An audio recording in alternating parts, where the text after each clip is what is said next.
time. So our last speaker will be Ira Beer, Chair of Harbor Commission for the City of Newport Beach. Welcome, Commissioner Beer. Thank you, and good afternoon, Lieutenant Governor and Commissioners. I do serve as chair of the Newport Beach Harbor Commission. For the past 8 years, I have been directly involved in the city's mooring permit and city licensing programs, including chairing subcommittees, stakeholder meetings, working closely with city staff, and making formal recommendations to our city council.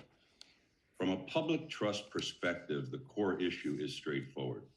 When a public tidelands mooring permit becomes privately transferable, it stops functioning as a public access program and instead operates as a private asset. In Newport Harbor, that structure has created a private market that restricts access and diverts value away from the public. The claim of low-cost access does not reflect real-world conditions in Newport Harbor.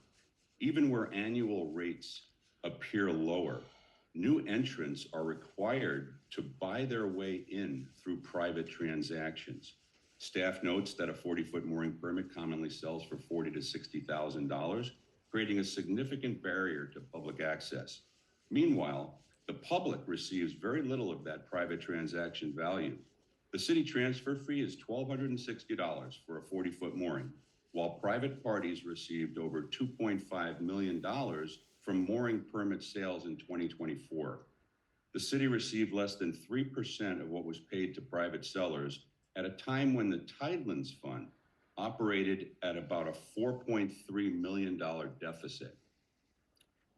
Today, there are roughly 1,000 private mooring permit holders controlling access to public tidelands, while only 17 city-controlled mooring licenses are available, and there are 80 people remaining on a waiting list unless they can afford to buy access from private parties.